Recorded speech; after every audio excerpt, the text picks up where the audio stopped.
Thank you all for being here. This is actually part 2 of a webinar that was started back for our Regenerate conference. So I'm Eva Stricker. I'm the director of the Carbon Ranch Initiative at the Quivira Coalition. I took on organizing this event as part of the Regenerate conference that Quivira does every year. We'll have another conference coming up in November-ish, so stay tuned for more details. By being here, you probably saw that in our invite we had the previous session recorded, and you're welcome to go back and watch that again. We did this in 2 parts with this idea of we call it big S shared stewardship, so this formal agreement, and then we called it lowercase shared stewardship of what's been happening on the ground outside of these formal agreements, as a way of trying to inspire people to think about complex situations and creative ways to deal with those, and then to see what framework does exist. So that's the order we did it in, sort of the grassroots examples, and now we're getting to the formal program that the Forest Service has. And so before I go any further, I want to thank the Forest Service for the funding for these workshops. I think it's really valuable for our participants, for all of you. So want to definitely thank you all for being here. I'm going to get started with, you'll probably know a lot of these things because you've seen these before, but we'll just go through a couple of Zoom intros while everybody's getting settled, and then we'll get into the meat and potatoes of the talk. So if you went to the wrong room, this is what we're talking about today. This is the Shared Stewardship Strategy, what it is, what are lessons learned so far, and then because Quivira is based in New Mexico, we're drilling into New Mexico as some case studies, but hopefully you'll find something relevant because I know there's folks from all over the Intermountain West on this call today. So welcome to everyone. So I invite you to just find a nice comfortable position and ground into where you are. I know we're meeting virtually, but we still all have bodies, and our bodies are on land, and that land has history. And so it's important to come together and recognize and acknowledge that history. So you can keep your eyes open or closed, whatever feels more comfortable. We acknowledge that the land in what is currently known as New Mexico is the ancestral and present day home to the Apache, Dene, and Pueblo tribes and peoples. This land also housed places of trade, gathering, and ceremony for numerous other indigenous tribes, some of which are still used in such ways. We recognize indigenous peoples as the original and long-standing stewards of this land. Their extensive knowledge and practice of agriculture and land management established the foundation of land stewardship in the Southwest. We recognize that the land and this knowledge was forcibly taken and appropriated from indigenous peoples. As fellow stewards, we honor and respect the land and the peoples who have cared for this land since time immemorial. And we commit to continue building partnerships with indigenous peoples and communities. And we also want to offer our thoughts, prayers, and actions at this time to support indigenous communities who currently are facing exacerbated impacts of COVID-19 due to longstanding histories of disparity and injustice. So I invite you to take a deep breath and keep staying in your body as we move forward into the rest of the presentation. Thank you. Oh no. So close. There we go. All right, so we have just a fantastic lineup of folks spanning the U.S. Forest Service, New Mexico Forestry Division in the Natural Resources Department, and then an excellent partner nonprofit. All right, Erin Connolly is the Forest Service National Point of Contact for the Shared Stewardship Program, as well as currently temporarily serving as the acting director of the Forest Service's National Partnership Office. She's been working at the Forest Service for 4 decades plus, including serving in states of Arizona and New Mexico in line officer decision-making roles. And while typically working from the Washington, D.C. office, she's been in her family home outside of Santa Fe since July 2020. And we're so grateful that you're here. And I'll let you speak for a minute and I'll get the video queued up for you. Great. So okay. Go ahead. Well, thanks, Eva. It's great to be here with all of you. I remember just before my current assignment in Washington office, I was the Deputy Forest Supervisor on the Santa Fe National Forest and knew of and worked with the Quivira Coalition. So glad to be back here in the Southwest and speaking with all of you. I'm going to give a brief overview of the Shared Stewardship, the big uppercase Shared Stewardship program from the Washington office view. And I know others are going to be drilling down, as Eva said, to getting some specifics for specifically the state of New Mexico.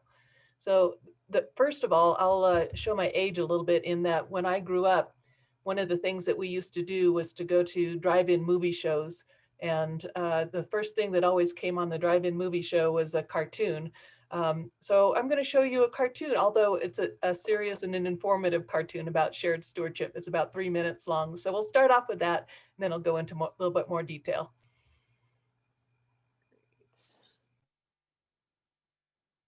It seems like these days, every time you scroll through the news, there's a new threat to our forests somewhere in the country.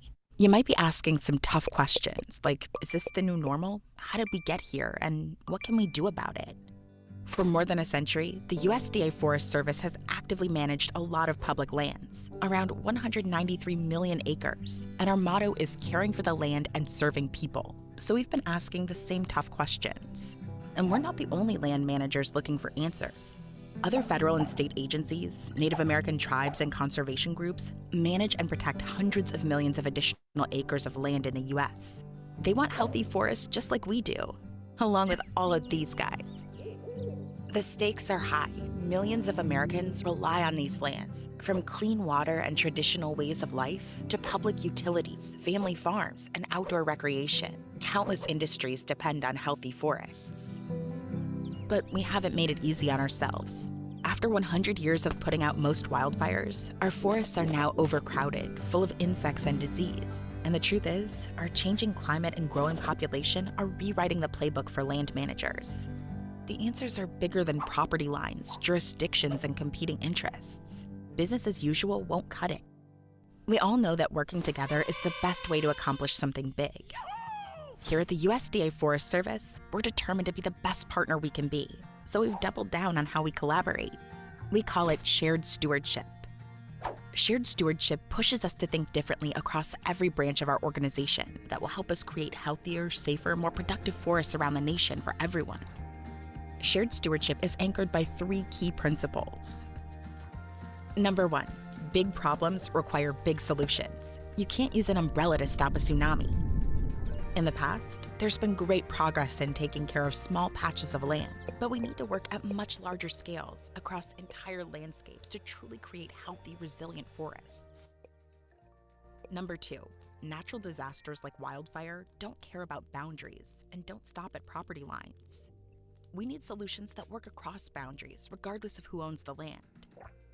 Number 3, to successfully face these issues, we must work together and share the risk together.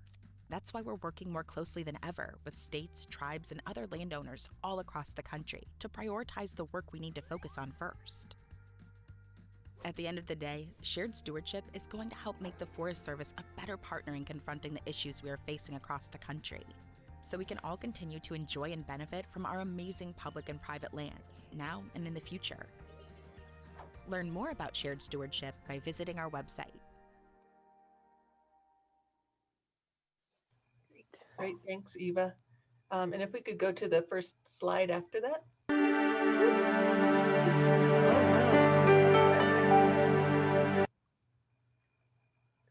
think that's the next video in line. Like, uh-oh, we'll have a soundtrack. Yeah, no worries. Yeah. Good. Great. So that's the video. We've sent the link out and you can find it again. Yes, it's on our website. So just to start off with and give a little bit more detail on shared stewardship, we know that in the background of shared stewardship that working together isn't new. In fact, we, the Forest Service, have been working with other states, other federal, other tribes, private landowners in many different ways for a number of years. And we also recognize that we have some large issues that we need to, as land managers, and that we have some shared challenges that we face, such as drought or large wildland fires or invasive species and pests. Next slide, please. So in 2018, I'll say it's the emergence of shared stewardship, and I put 2 capital S's there because in 2018, the Secretary of Agriculture at that time announced this new strategy called Shared Stewardship that was designed to be looking at issues at scale, looking at working together on these issues and setting mutual priorities and looking across landscapes. As the video showed, you can't stop a tsunami with an umbrella. Fire knows no boundaries, as well as insects and disease know no boundaries, no political or jurisdictional boundaries. And there's some things that we, the Forest Service, and any one of us cannot do alone that need to be addressed in order for us to have healthy and resilient forests. And I'll add in grasslands too. While the video focused mostly on forests, and that was the impetus for being more intentional with shared stewardship about creating partnerships and working together, it is about creating resiliency and healthy forests and grasslands, among other areas. And shared stewardship is basically a strategy. It's a declaration of intention. It's saying we do want to work together. We do want to address these things at scale. We do want to look at what are our mutual priorities and how do we become good land managers and have healthy and resilient landscapes. So go ahead, Eva. The shared stewardship is about forests and fire, and it's about a lot more. As we moved into agreements with others over the last couple of years since 2018, the initial impetus, as I said, was looking at how can we manage for fire risk, wildfire risk, and really knowing that that's a big issue, especially here in the West. How can we do better and work better together? But it also came up that some of the priorities, and of course, this shouldn't have been a surprise, is not just wildfire, but watershed health and making sure that we continue to have water security, water quality, and working together on that issue, which crosses boundaries. And also looking at, there's no reason that shared stewardship can't involve recreation if that's a priority. For example, it may be a large economic interest of a particular state or geographic area, and how can we work together on managing for recreation or visitor use. So it's not just about forests and fires, although the document that was prepared in 2018 talks mostly about fire and forest. Go ahead. One document that was created in April of 2020 to acknowledge that it's not just forested ecosystems was it's entitled The Importance of Non-Forest Ecosystems for Shared Stewardship. And I know that Eva has a copy, and we can make sure, if you'd like to have a copy of this, we can make sure you get one. It is, I could not find it on the website, unfortunately. So we'll have to share it electronically in a different manner until we can find it on the website. So it explains that, not only do we have 193 million acres of Forest Service managed land, that among that, there's a large percentage that is not forested. It's grasslands area, et cetera. So acknowledging that. Okay, go ahead. So I mentioned that we had different agreements since 2018. The agreements have been primarily with states with the unique relationship that we have with them as a federal entity. And those initial agreements also have been evolving over time. So now that many of the agreements include states, they include other federal agencies, they include counties in the example of Nevada. They've been having different kinds of events. The photo on the left happens to be Ohio, when the chief of the Forest Service on the right signed with the Department of Natural Resources. And the map to the right shows areas and states where we have some kind of shared stewardship agreement. There are 27 states that have state-specific shared stewardship agreements, and New Mexico and Arizona are two of those states, and you'll see those in blue on the map. And then there are three overarching organizations that also have shared stewardship agreements with the Forest Service. And those are the Western Governors Association, the Northeast Midwest State Foresters Alliance, and I'm just blanking on the third, the Chesapeake Bay Watershed that include multiple states. There's also the Leech Lake Band of Ojibwe has a shared stewardship agreement with the Forest Service. So they come in a variety of different flavors, if you will, and none of them look exactly the same. And that's intentional so that they can be adjusted and meet the needs of the people that are in that particular state and the agencies and private landowners, et cetera, that are within that particular state. So next. So since 2018, you might imagine that, oh, and I see we're upside down on our heads on the right one. Sorry about that. That we've been implementing shared stewardship, or if you will, projects that have the intention of being at scale, working on mutual priorities and across landscapes. This happens to be an example in the Gunnison area of Colorado and bug kill area that had been thinned to mitigate the impacts of the mountain pine beetle. And I apologize for that one being upside down, so don't try to turn on your head on that one. And we also acknowledge that, you know, working together across large landscapes, it didn't just start with the announcement of shared stewardship in 2018. We have been working a lot with others over the years. Shared stewardship with a capital S is bringing it to the fore, making it extremely visible, formalizing, if you will, some agreements on not only what are we focusing on with others, but also how are we going to be working together. And that's a lot through collaboration and listening and working with others. So let's go to the next one. Sure, I'll just say that this is my fault because I was importing it to Google Drive. So not Erin's fault, everyone. It was my fault. No worries. Yeah. Oh, now we're into Tyson's area. So, so that's just a brief overview of the national strategy, if you will, around shared stewardship. And I know that Tyson, Laura, and Elaine are going to be talking a little bit more about bringing it down to the ground. Well, thank you so much, Erin. That was a great overview. Really inspiring, and I know that it's gone quick. Like that map has happened in just a couple of years. So really an amazing amount of work and effort has gone into what just took 5 minutes to describe. So thank you so much. Mm-hmm. So we'll come back and she's going to stick around and we can ask more questions later. Up next, we've got, Tyson Bertoni-Riggs works as a policy analyst for the Rural Voices for Conservation Coalition, and he's focusing on federal land management policy, particularly related to the U.S. Forest Service. In addition to providing policy analysis, tracking, and engagement, he works to develop learning projects for community-based organizations to advance land restoration. So you can see why we brought him in to talk. So take it away, Tyson. Thanks. Great. Yeah, thanks for the opportunity to be here. It's great to get to participate in a workshop that you all are putting on. RVCC, to give you a little context on our organization, we're a network of community-based practitioners scattered throughout the West, but admittedly have a bit of a blind spot for Oregon and Washington and the Pacific Northwest. So it's nice to work with partners in other parts of the country as well.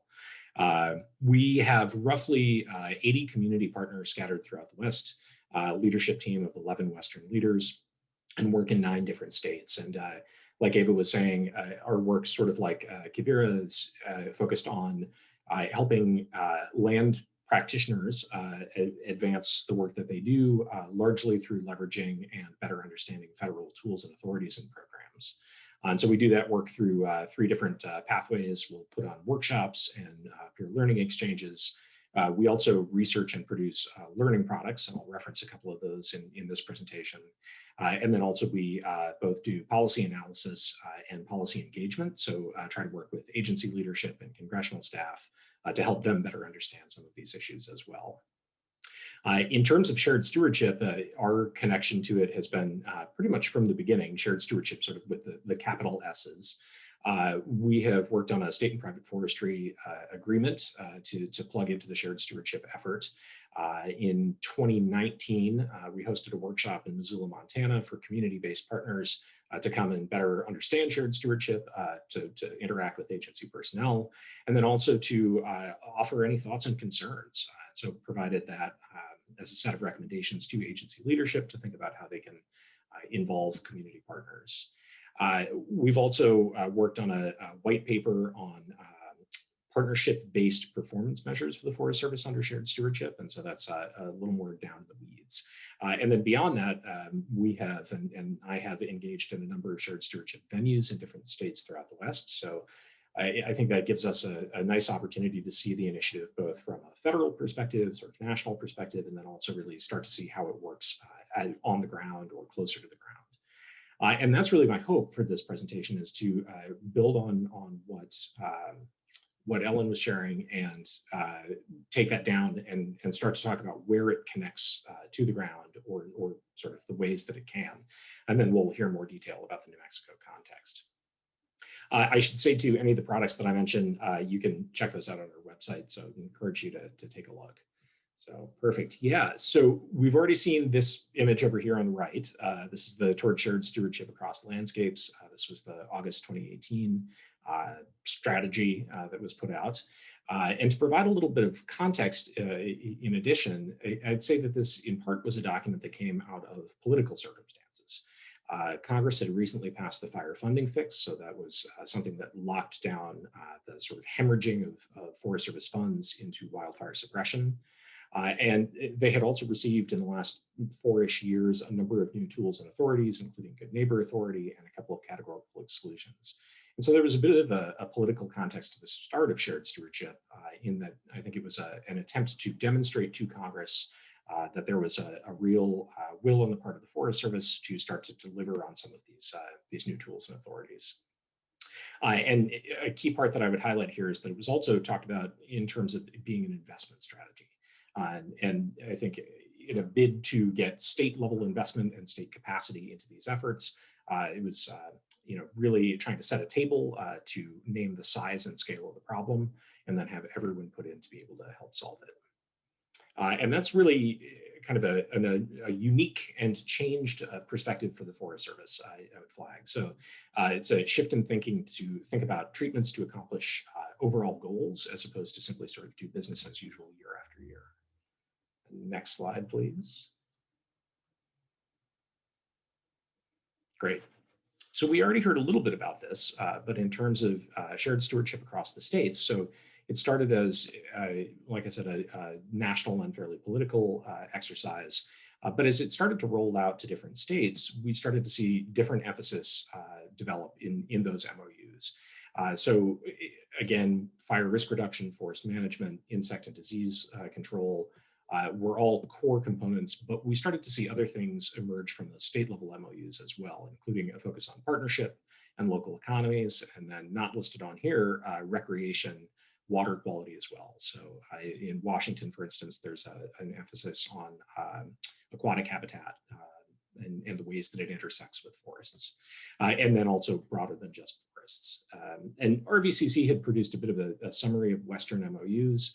You're welcome to check that out on our website, and then I believe the Forest Service has done a better job of keeping it all up to date. The MOUs themselves, though, to get a little more concrete about it, I think it's worth noting that they are statements of shared values, but they're not actually actionable vehicles for work. So these aren't agreements in the same sense that a partner might sign an agreement under stewardship or a challenge cost share agreement. These are really high-level statements of values, but not a way to concretize that work. And I say this in not a negative way, but shared stewardship, sort of with the capital S's, has been a bit of a top-down effort with interpretation changing along the way as it's rolled out to the state level and then also down to forest and district levels. Next slide.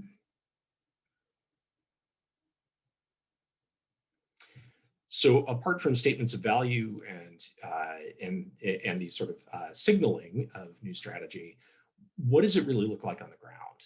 And I would name a number of different places where the rubber hits the road with shared stewardship. So one is in 2020, there was a nationwide drive to update state forest action plans.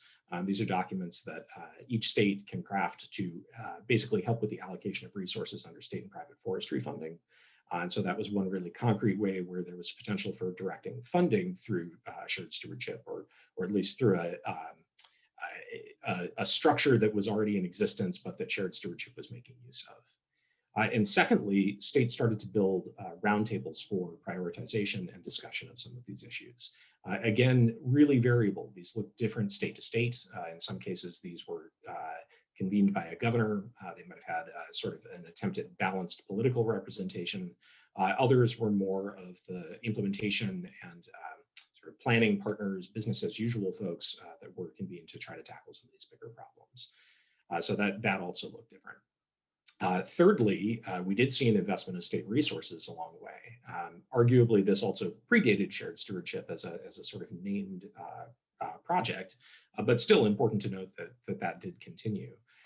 States like Oregon and California had been investing beforehand, but I think it's fair to say that where possible, we've seen an uptick in state investment in some of these all lands projects. Another really concrete component that came out of this was the creation of shared stewardship coordinator positions and a handful of shared positions in general. So really that's a federal and a state agency putting in together to create positions where you have someone who sort of has foot in both worlds, which can help with greater communication between the agencies and just sensing potential projects. And one really concrete place of this is the use of the Good Neighbor Authority. I won't get into too many details on GNA. Again, check out the RBCC website for a guidebook on the subject. But Good Neighbor Authority, it's a tool that predates shared stewardship and will continue. But I heard a number of people at a field level describe it as sort of the engine of shared stewardship. These are agreements that allow state and now tribal and county partners to work in partnership with the Forest Service to accomplish restoration goals on public land. And that applies both to Forest Service and BLM, although Forest Service has really been the early adopter on this one, BLM much less so. And so Good Neighbor is, I would argue, really where you start to see shared stewardship really hit the ground. But that said, it's still pretty difficult to speak of shared stewardship projects really properly, right? This is a strategy, it's an initiative.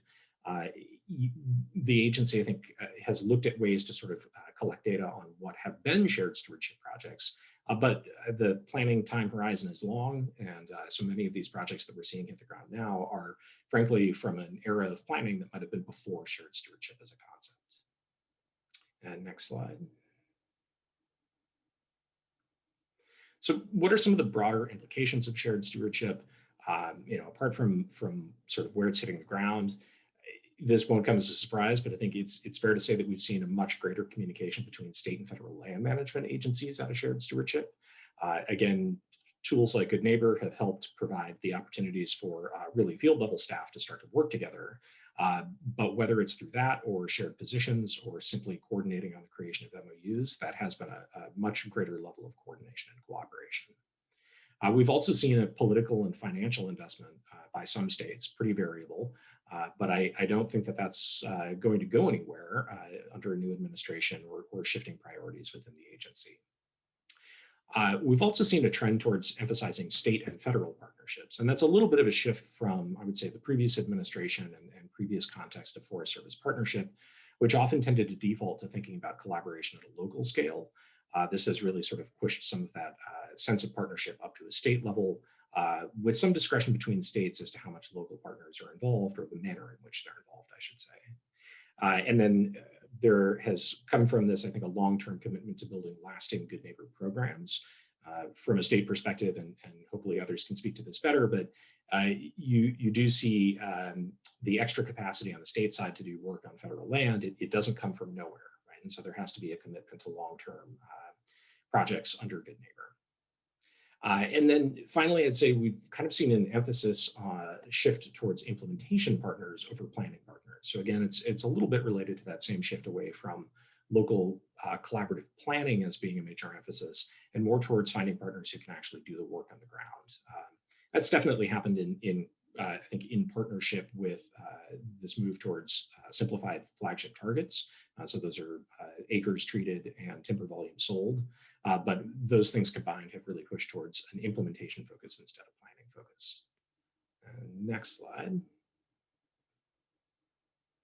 So it's the long-term outlook for shared stewardship. I kind of alluded to this, but as something of a political initiative or strategy, it is possible that we'll see some shifts between administrations. And so I think we do want to sort of game out what some of those things might be. But the trend towards partnership isn't likely to change. This is older than the 2018 document. That need for extra capacity only continues. So I think we are very likely to continue to see an emphasis on partnership in some way. Now, the universe of partners might shift a little bit. I expect that we may see more of a return to looking at local partners, but state partners aren't going away. And I think, again, to the level that any given state has invested politically or financially, that relationship will maintain. But state partners, many state partners, are also facing declining budgets in the face of economic hits from COVID. And so that may sort of rock the boat a bit. As a second key thing, shared stewardship hasn't really been codified in many institutional practices. And so I would just caution that it is sort of subject to some level of change and different interpretation by a different administration or new agency leadership. But shared stewardship has really served as something of a label for a broader agency change effort. And I would nest under that things like Fire Plan 2.0. So again, back to the idea of spatially prioritizing treatments, budget modernization to some degree, so how you allocate money and how you can prioritize particular projects, and then also a potential review of staffing and personnel, which I hear may be something that the agency wants to work on, and then finally the creation of performance measures.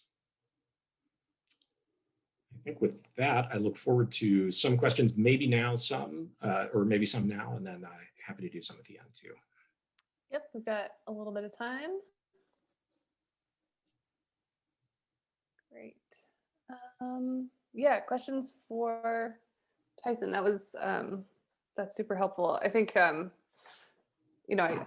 when I was organizing this, I asked a bunch of novice questions of like, well, if I was a landowner, how would I get involved in a shared stewardship program? And turns out, hopefully you all know the answer to that by now. And so I think that was great of what it is, what it isn't, and where it could be going and how it can shift. Let's see. Oh, I got a direct message. Any other questions before we move on?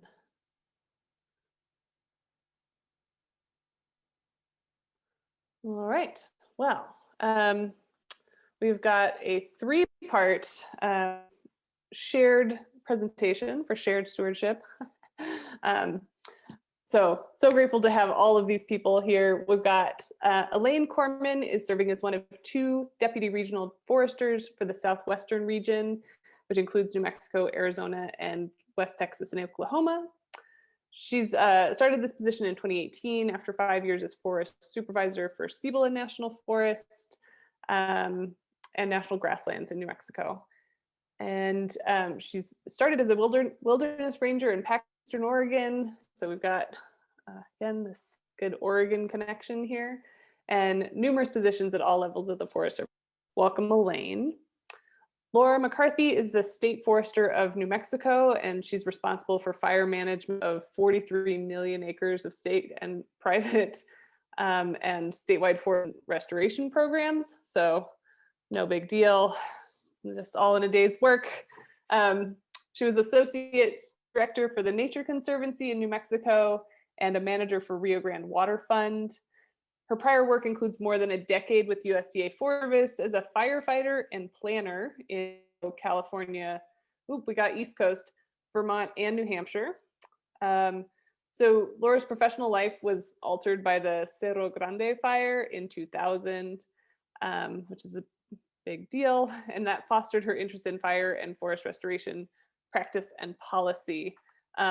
That was followed a decade later by the Lost Conscious fire, and that's deepened the connection of how the water source protection and post-fire recovery need to be managed, especially for municipal and agricultural effects that happen. Last but not least, we got Ian Fox, U.S. Fish and Wildlife Southwestern Region, Acting Deputy Director of Forestry, Forest Health, and Cooperative Forestry. He's been the region's program manager for the CFRP. I knew I was going to do that. CFRP and Forest Product Modernization. And he likes to hang out with his wife, kids, and 2 test dogs. So I'm going to stop sharing and let you all share yours. Thank you so much. Thank you for the introduction. I'm going to start us off and then without slides, and then Elaine's going to talk a little bit, and then Ian, who is with the U.S. Forest Service, not Fish and Wildlife, but Ian's going to show some slides. And I think all 3 of us are going to really get to this question that Tyson put up on his slides, how does shared stewardship reach the ground? And our intent is to provide a case study from New Mexico. I'm going to start by saying that when I started as state forester 2 years ago, we were in that in-between phase where the shared stewardship initiative had been announced, and I think there were 3 agreements signed at that point. And I was really eager, having been working in the NGO sector, having been very active in RVCC in a phase of my professional life, and really seeing what an incredible opportunity this was to change for the better the working relationship with the Forest Service. And I knew that as state forester, I could bring the values that come from community-based land management into our shared stewardship agreement. So I was eager. I almost had the thing drafted before my first day, in a sense, of the first cut. And fortunately, the region really wanted to engage with us on it. And fortunately, we were also at an early stage of our forest action plan, such that we could build our forest action plan with the idea that we would be implementing a shared stewardship agreement. The way we structured our shared stewardship agreement is probably different from any other state. They are each one of a kind. Ours has several goals, and the first one is that we will jointly set priorities between the state and the Forest Service, and that the state will use its statewide stakeholder group called the Forest and Watershed Health Coordinating Group, of which several participants are attending this. I want to recognize their engagement. In other words, we already had a structure for making sure that there was local level participation, and we wanted to build that in right from the beginning and have a process that was both coordinated at the regional office level and coordinated at the local level. For our state forestry division, this also reflected some change because our agency had been entirely focused on the state and private lands. And what we learned from our forest assessment, that's the required components of a forest action plan update, is that essentially, if you look at the highest priority watersheds in our state, 95% of them are on national forest, and Ian's going to show some maps that illustrate that. So think climate change, think water security and prolonged drought, increased temperatures, more evapotranspiration. National forest is where our water comes from statewide, so we have to care.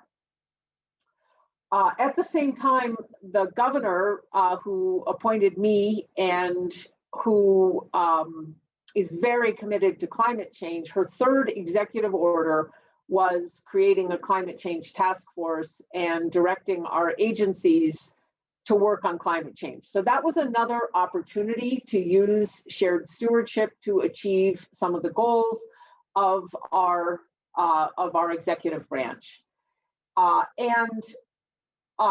Some of you may have heard about New Mexico's Healthy Soils Act.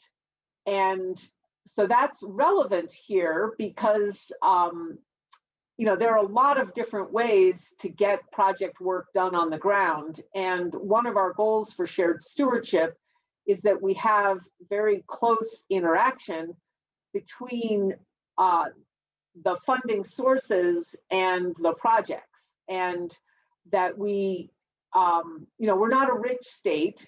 We are fortunate in that our legislature has been committed to forest and watershed restoration for many, many years and has allocated more than $14 million already to forest and watershed restoration, with maybe another $5 million coming out of the session that ends in a couple weeks. And so part of what we need to get out of shared stewardship is the maximum leverage. And so Ian will also talk some about how we're going to go about doing that. And finally, one other feature of our shared stewardship agreement is that we explicitly recognized that the national forests are lands.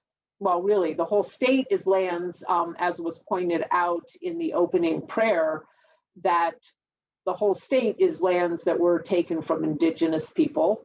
And the national forests in particular were taken twice, essentially, once from native peoples and then from Spanish land grants. And so we wanted to recognize that land use history that tied to the land of indigenous peoples and of land grant communities, and put that in our shared stewardship agreement as a principle that we would all recognize that history and the rights of many different peoples. So with that, I'll pass it to Elaine. Okay, thank you, Laura. And hi, everyone. It's good to see some familiar names in the chat. And thanks, Ava, for inviting us to join. I was really excited when she reached out to ask if we might present something to this group. You all have been my heroes. I'm a fan of your work and RVCC's since the Oregon time, as you pointed out. It's great to have you as partners. I just want to thank you all for the work you do. The policy development, the breaking barriers on our behalf is a great example of shared stewardship right there together. So thank you. And I think that we are well positioned in New Mexico, as Laura's pointed out, to be responsive to the resiliency that we need in this uncertainty and all this change we're facing. I know that was the theme of your conference, and I did participate in a few of the online sessions. So I'm very much intrigued by this idea of regeneration and how we can contribute as federal land managers. So specifically, as Laura pointed out, our New Mexico agreement is a conceptual agreement, and it's broad enough that it is resilient to our new priorities under the Biden administration, which I think is a testament to our vision together. It can encapsulate our response, ironically, to COVID in how we're providing benefits to the public. It is encompassing the impacts we're facing from climate change, and that's a priority for us as well. It also can embrace a need for economic recovery. That's one of the primary outcomes of doing restoration work. And certainly, as Laura pointed out, we did embrace from the beginning the idea and the need to think about Indigenous injustices and how we can provide a better outcome from that past history and the living history that we all support and love, honestly. And the nexus of where we are right now that Ian's going to share is what our current focus is on. It's been, I think about the shared stewardship effort as kind of an epic journey in learning, because we have learned how to work together. And I just want to compliment Laura and our work together in sharing leadership. It's a testament. It's not an easy thing to do. As everyone knows, it's not easy to share leadership, and we're doing that. And I think that that's a strength of resilience, is we are going to define together priorities in the state of New Mexico, federal lands and the state, with all of the inputs from all the people that care and matter about this state, primarily to reduce risk from fire and increase water security, as Laura pointed out, and downstream impacts. We know we can't afford another Sierra Grande or what happened in California. You know, we have many lessons learned. So we are darn committed to that vision. And then what I am curious about is, how can we take the work you're going to see presented by Ian and our effort? You know, how could we contemplate broadening our work in some way, and it's just a conversation, to better engage around carbon storage and to better help regenerate soils? There's people on this call that are producers, you know, grassland producers, food producers. How could we better contribute to food systems and food security? And how do you envision that we could contribute to racial, tribal, environmental injustices? So that's part of what we had in the vision, as Laura stated. It's work ahead. And so I'm really curious by your thoughts after you see Ian's presentation. So thanks, and I'll turn it over to Ian. Okay, thanks, Elaine. And let me know when you guys can see my screen, please.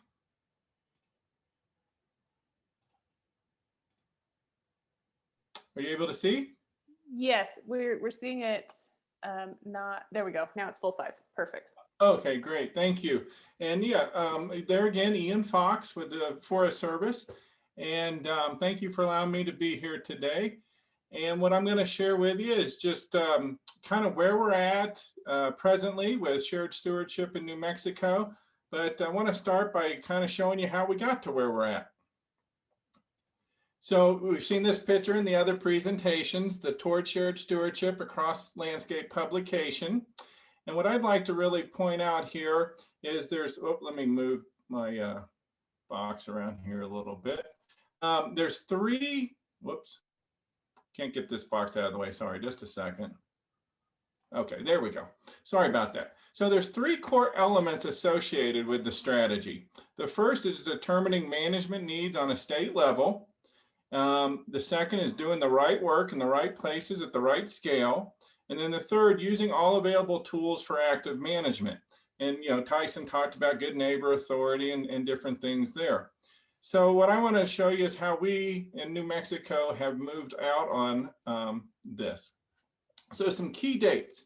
So starting back in July of 2019, we hosted a Shared Stewardship Executive Summit. And the Executive Summit consists of Elaine, Laura, and key members of their staff, the state district foresters, myself, the forest supervisors. And back in July 2019, the regional executives confirmed we would prioritize and develop joint program of work with the state starting in FY21. So you'll see that's what we have moved out on now that we're in fiscal year 2021. It also established that the scenario investment planning process would be used in prioritization.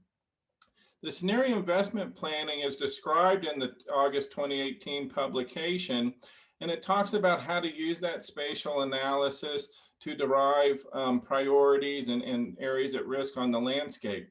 So we worked with Alan Agar's group at Rocky Mountain Research Station in preparing a scenario investment planning for us that has informed not only the forest action plan, but the effort that you'll see we're moving out on. And we also decided then that the appropriate scale for prioritization would be statewide at the HUC 12 watershed. So in New Mexico, our HUC 12 watersheds on average are about 22 to 23,000 acres. And we have approximately 3,200 of those statewide.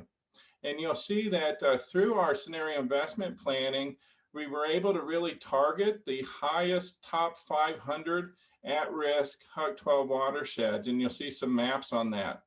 And those top 500 made their way into the forest and action plan that Laura referenced as well. Then we had the actual shared stewardship agreement signed in November 2019 by the governor and the chief. And there's really 9 commitments listed in there, but 3 key ones are that New Mexico State Forestry Division would lead convening stakeholders to establish shared goals on all lands. And you'll see how we're doing that presently in just a moment. And that the state and Forest Service would jointly set restoration priorities. You're going to see how we're moving out on that as well. And then we would track measurable outcomes across all lands. And one thing I'll want to give Laura and her staff credit for is working on the New Mexico Shared Stewardship portal, where we'll be able to store a lot of the information and pull our measures from.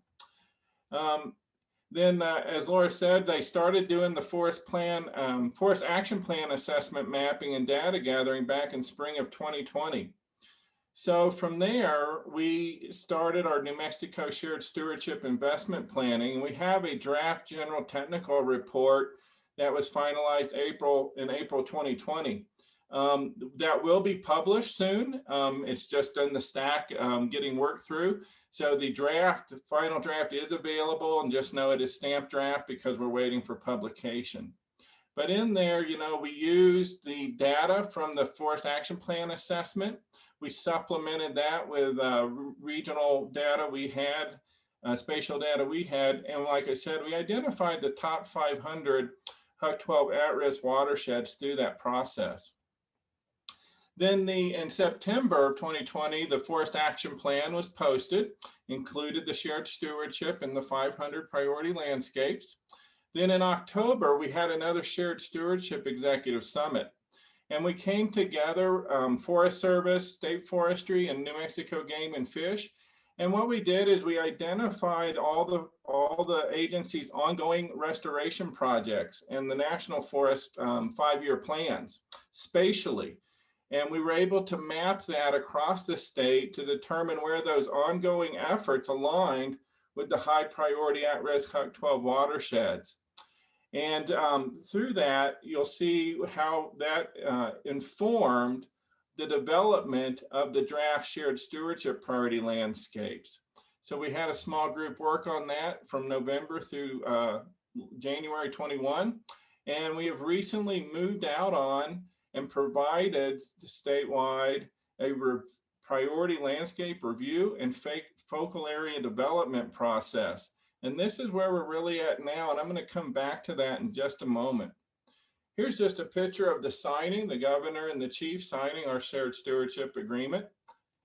And here's a product that came out of our scenario investment planning. So the polygons you see on the map are those top 500 at-risk watersheds.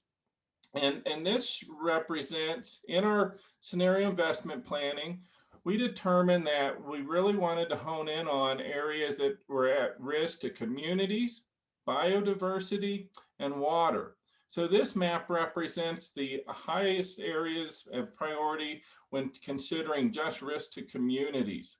And the darker the red, the higher the risk. For example, down here on the Lincoln National Forest, you can see there's quite a bit of high risk that crosses the Mescalero Apache onto the National Forest. So high risk and great opportunity for shared stewardship across those boundaries. This map represents the top 500 watersheds at risk for water. Same outcome. You see the darker blue represents the higher risk. And these are at the HUC 12, there again, approximately about 22,000 acres. And here's the results for the risk to biodiversity, with the dark purple being the most at risk. From there, what we did is we worked with Alan's group to identify, do a cumulative. So where are the top 500 watersheds where you get the biggest bang for restoration treatment when you consider reducing risk to communities, water, and biodiversity?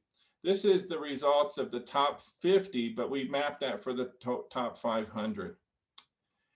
There were some other products that we wanted to have moving into shared stewardship that weren't developed in the scenario investment planning. One of those is risk to riparian areas. So the dark red, thicker areas are the highest risk riparian areas we have in the state.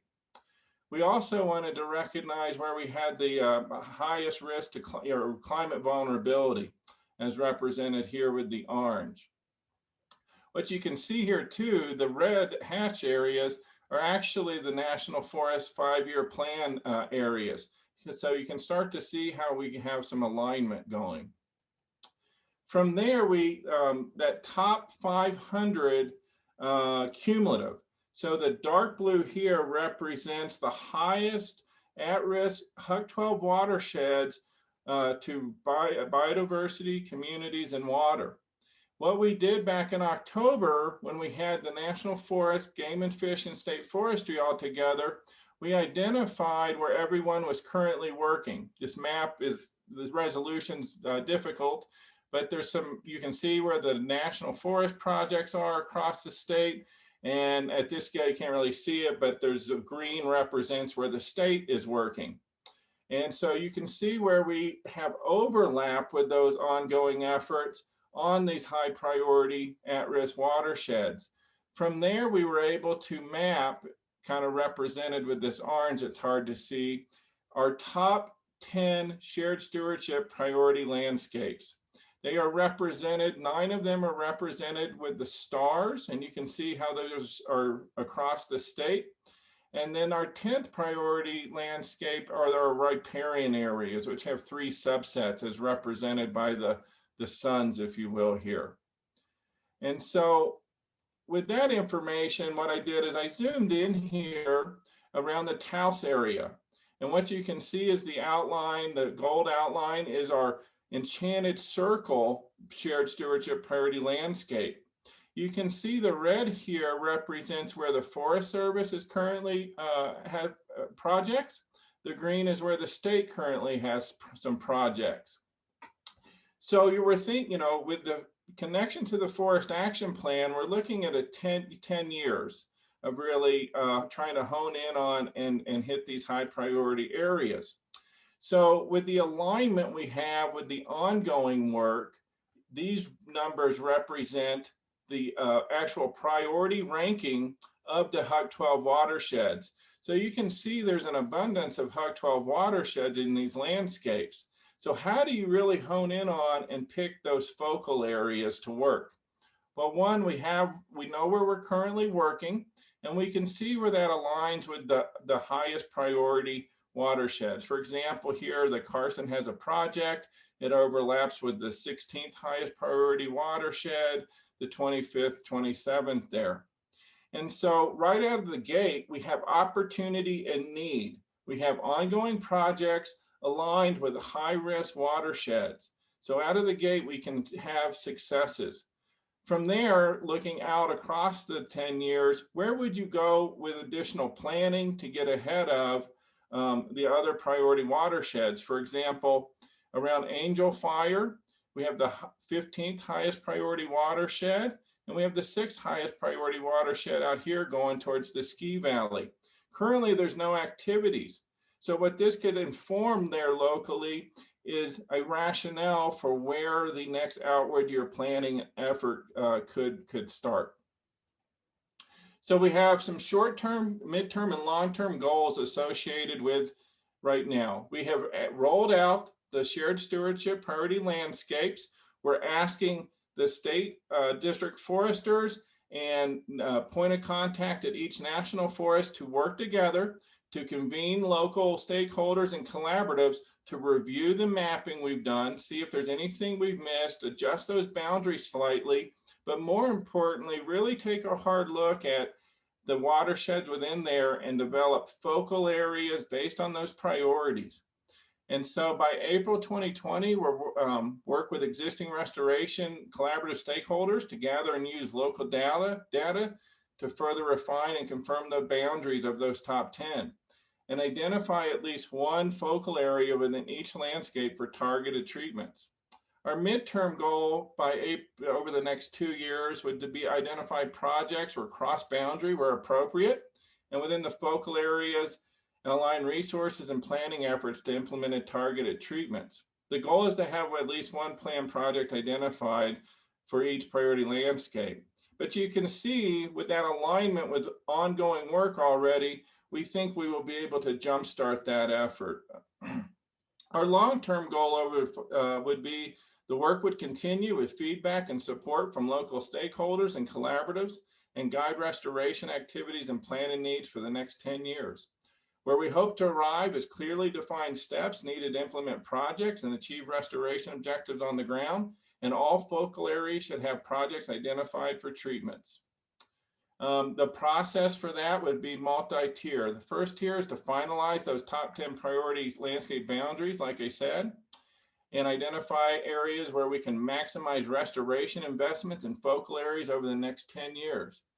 The next would be within the top 10 landscapes, identify those focal areas, include the highest at-risk HUC 12 watersheds. You can see how the scenario investment planning results are leading us to that.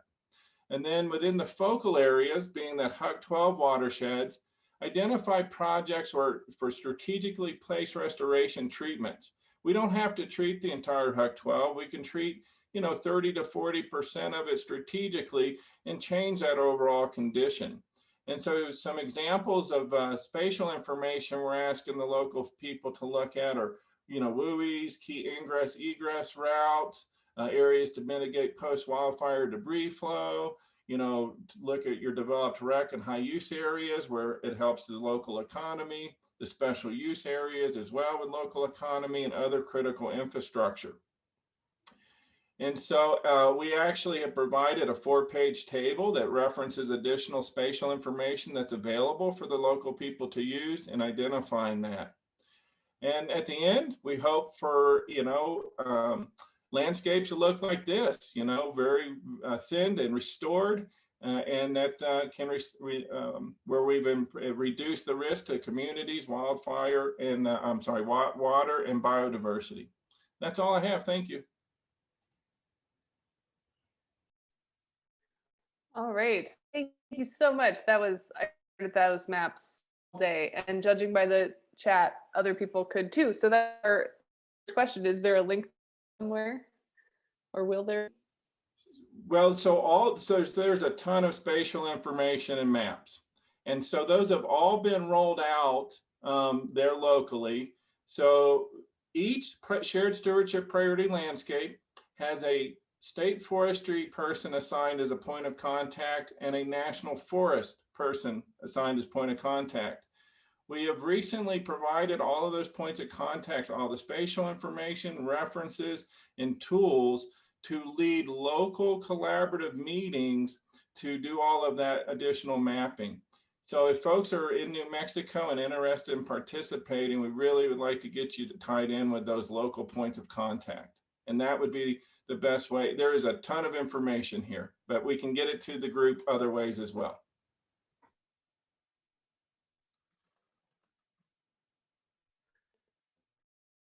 Great. I've already put a couple questions in the chat, but part of that was to start people's thinking caps. Yeah, questions for any of our folks, just to say that Erin Kahn had to step away for a family activity. Sorry, Laura, go ahead. Okay, I'll take the question on corridors. So in our forest action, in the assessment that was part of the forest action plan, we, under the biodiversity theme, we used the corridor data from multiple sources. One of them was the WGA corridor work. And of course, our Department of Game and Fish data had fed into that. Then we also used a climate change resiliency analysis that the Nature Conservancy had just finished up. that kind of does the inverse of corridors, but the mapping effect is actually almost identical. So they're looking for pinch points and places where, as you think about species need to move as the climate changes, they're looking for where the bottlenecks, as opposed to where's all the movement. So we used all of that in the mapping, and that's one of the reasons then that as we had to simplify to set priorities, biodiversity was one of the 3 filters that we used, and so that captures the corridor data in there. I hope that makes sense. That was great. Yeah. Great. David asks, is there significant logging in national forests of New Mexico as in other states? And if so, I'm not going to try to unabbreviate. If so, is FS considering negative impact on the critical role of forests in sequestration? I think we should all answer that. I want to say a few things about it first, and then either Elaine or Ian. So the kind of logging that takes place in New Mexico is more oriented toward restoration. Our trees are slow growing, and essentially the big trees were taken out. By the 1980s, they were pretty much all gone. And what we have left are really important for wildlife, including for the Mexican spotted owl, as well as just for stand structure. So we're in the small tree business, which isn't always profitable. And our biggest threat in terms of, and biggest opportunity in terms of carbon sequestration is to reduce, is the avoided carbon emissions of wildfire. And so our natural and working lands program is actually in part focused on that. So that's my piece of the answer. Ian or Elaine? No, I thought you said it well, Laura. And yeah, it's the logging in New Mexico that we do is really a tool for the restoration. So it's really about the desired conditions we're trying to achieve. And I think with that approach and target, it's different than what traditional logging would be and impacts on the sites. So that's all I had to add to Laura. Thank you.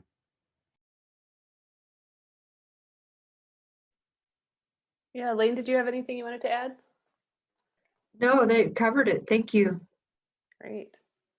I think this is a great question. Lucas, do you want to unmute yourself? Sorry, David, I forgot you want to unmute yourself and ask yourself. Hi. Go for it. Okay, sure. Try to sum it up in the chat there, and I don't know if this is the right venue for this question, but my family has 4 forest permits in the Carson. The forest area very much contains the entire watershed for what's called the Teredo Creek, which joins into the Rio Nutrias River. And our forests have become heavily overgrown, and now we have lots of dead beetle kill. I've been thinking for over a year what I can do with my limited resources to begin thinning beaver habitat restoration and fixing fences for rotational grazing uses.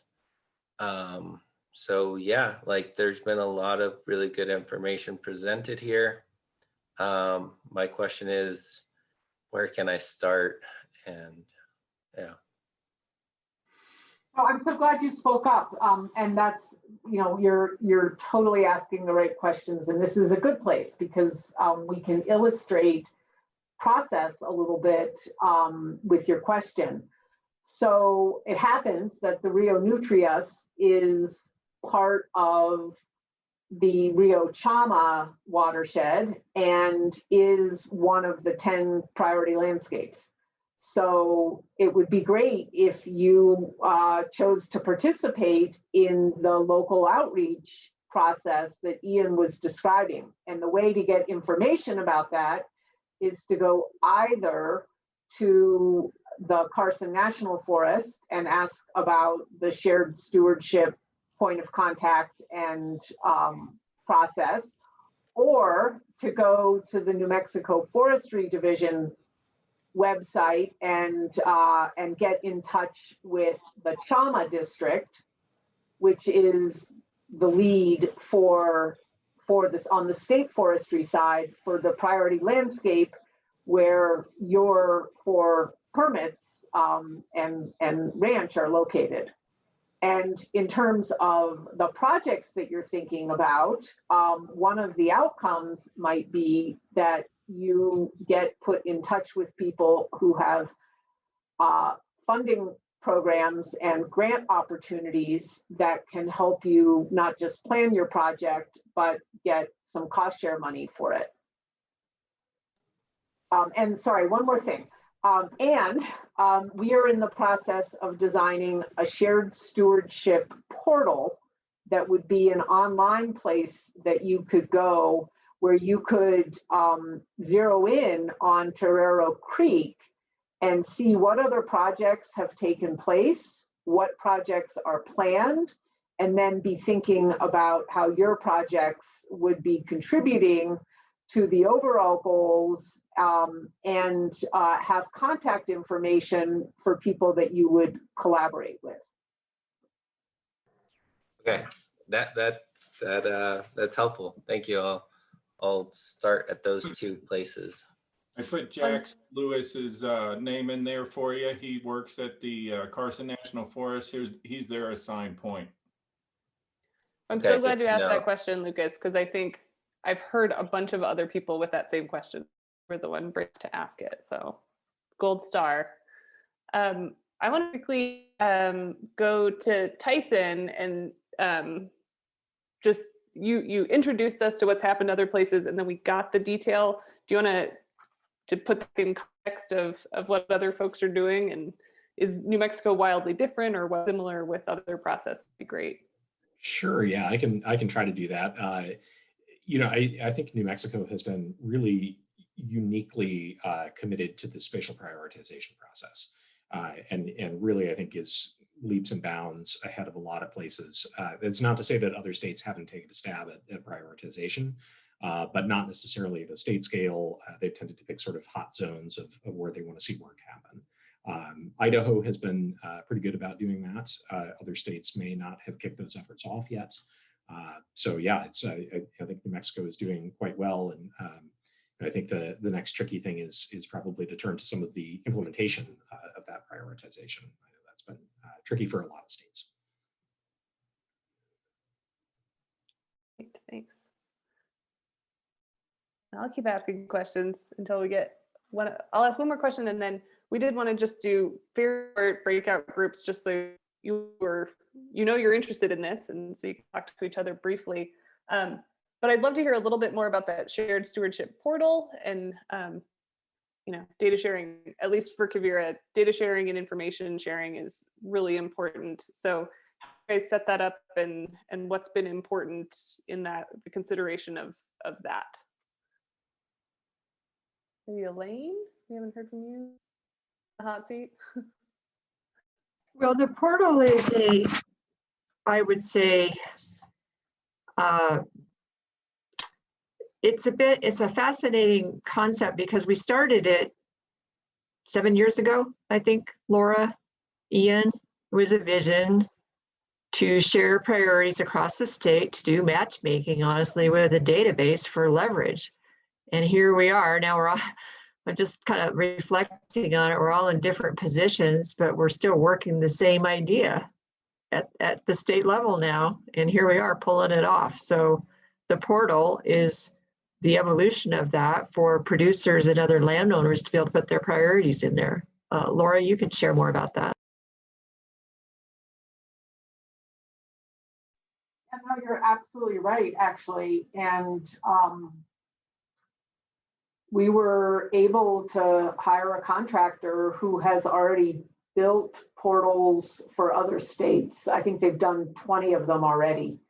And so each one is unique to the state, but we are really, we're just at the starting point. We've just finished the discovery process of identifying our vision and goals, and now we're starting the build process literally next week. So I don't have a whole lot else to say about it other than I really hope it's effective. And stay tuned. All right. Well, that was fantastic. We're a small enough group now. I maybe won't send us off into into breakout groups. But when we were planning this, one thing that we, the people organizing this, wanted to turn back to folks on the call were two things: is, given what you've heard, what are implications for climate resilience and climate impacts? And then the other one we wanted to talk about, of course, because we're rooted in Kabira's work, is how do these shared stewardship strategies intersect with healthy soil initiatives going on in your state and region? Because we know we've pulled people from all over. So I wanted to open it up. We're a small group. Please, anyone is welcome to share, or any of our panelists if you want to.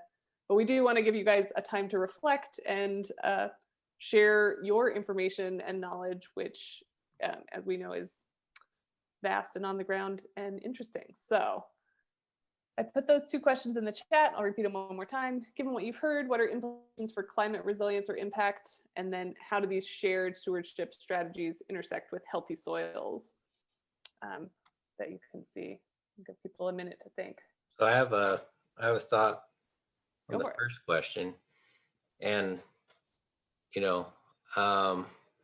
as I've been thinking about that for our land, we're a really good, I think, example, because these 4 forest allotments are pretty much encompass the entire Tedetto Creek, which then, after it leaves the forest, feeds 60 acres of irrigated land on our private land. And that Tedetto Creek has always been fairly seasonal, but nowadays, I mean, the runoff is coming now, but the temperatures, we're going to experience more freezes in April. And so because our landscape has a reduced potential to hold water, mostly due to degradation of the beaver habitat, which I think is caused by pretty much the forest ecology being out of balance,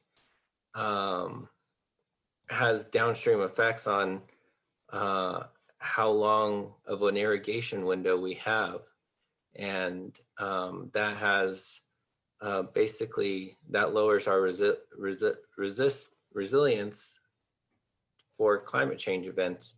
And so in my mind, our forests are important resources where we can hold water higher up in the landscape. And I said, essentially, as New Mexico experiences season shifts where freezing goes further out into the summer and our monsoons go further into winter, it becomes important that we really work on our water catchment as far as beaver habitat in those landscapes. Yeah. Can I comment on that or add to it a little Go bit? for it.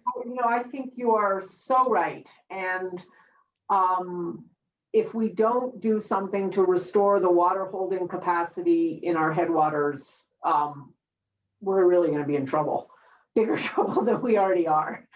And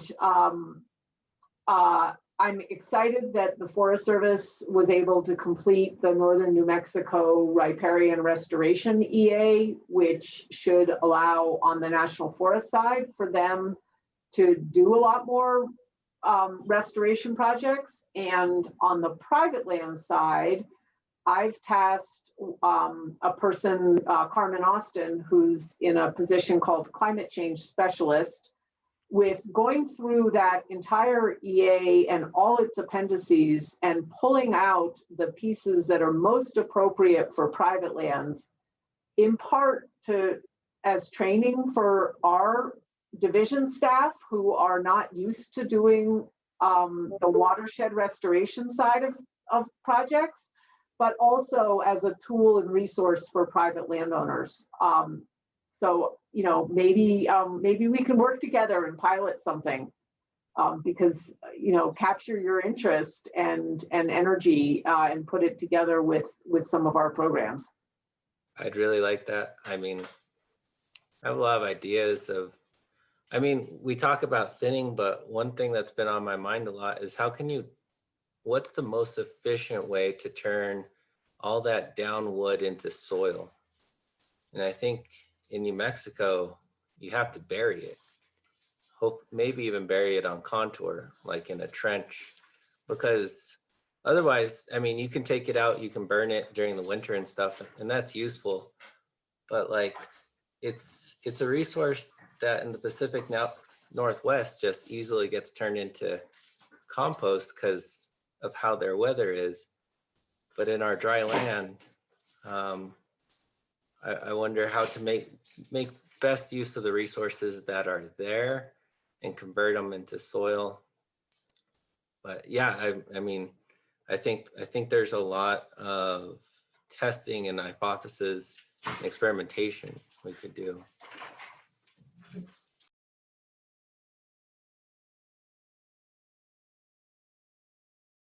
You're muted, Eva.